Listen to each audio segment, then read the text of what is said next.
So Israel versus Hamas, Russia versus Ukraine, protests and violent clashes with police, hate crimes on the rise. World events, they can certainly be hard for teens and tweens to make sense of, especially when overloaded, right, with social media, misinformation that is out there. Yeah, that's where the book of Radical Answers comes in. This book opens the door to real conversations about tough topics that young people are facing today. And we are joined this morning by New York Times best-selling author and activist Sonya Renee Taylor. So good morning, Sonya. Thanks for being with us. Good morning. Thanks so much for having me. So this book, the Book of Radical Answers, covers, more than 100 different questions from kids of all different backgrounds, right?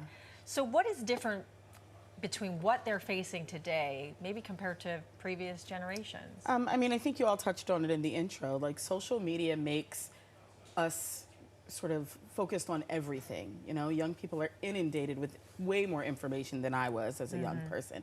And so there are issues that, I would see my grandma watching on the news and I'd be like, oh, that's what's happening. These kids are seeing in real time what other kids are moving through in real time. And so I think young people need greater tools to have these conversations. They need a greater sense of transparency from adults, because there are often times where we would shield kids from certain conversations. There's nothing kids are shielded from today, which means we have to learn how to be more frank. Yeah, certainly. And that's really because of social media. Like, seriously, everything is just on their phones at all times. And I like the way you actually talk in the book too, because it's meeting kids where they're at and answering the questions that are so important. One of them I was just looking at was about vaccines and whether or not kids have a right or not to say no. So much happening in the world. How did you decide what topics to put in the book?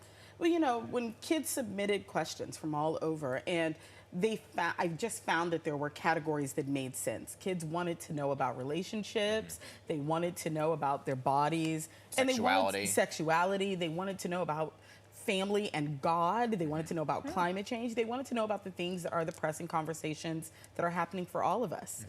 Kids they are experiencing the world through their unique lens, but they are experiencing the world we're experiencing in, and they have the same kinds of questions that we do. So you have it divided into different subjects, right? And then how do you actually go about it? It's a conversation, but it's also kind of like a workbook, right? Yeah, one of the things that I just do in all of my work is I ask questions. I'm like, it's not just about telling people what to do. It's about asking the kinds of questions that allows us to unearth our own answers. I start from the premise that kids are inherently wise, that they come here with a certain sense of knowledge and wisdom and an intuitive knowing.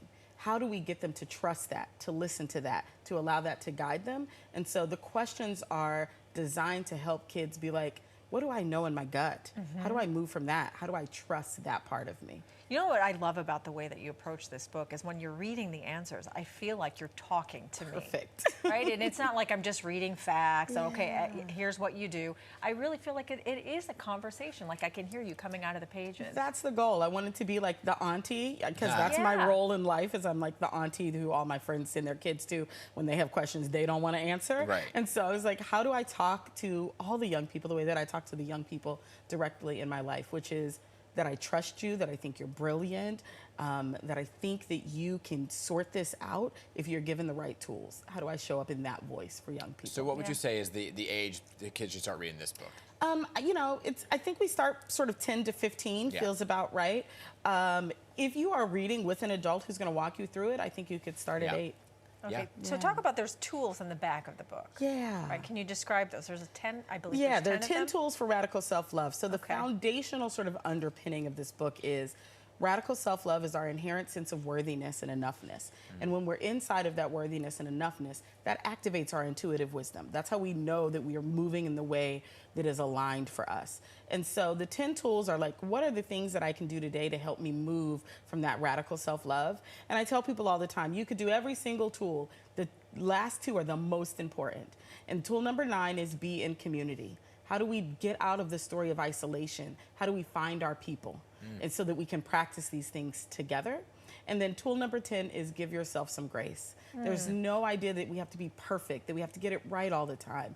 How do I learn to love the me who's trying to figure it out as much as I love the me who has all the answers? That's the thing. It's like a great tool for adults too, really. Absolutely. My hope is that folks read this, grown people read this, and get answers to the questions that they had when they were kids and have their inner kid feel like they're met. I was going to say, because some parents might say, well, I have no idea how I to have answer. no idea. One of the questions about, you know, why is pink for girls and blue for boys? Was it always that way? I mean, if my daughter, who's 1.5 right now, comes up to me and says, I have no idea I what don't know, can answer honey, that question. but here's these pink things, Let me right? look at this book. Hold on.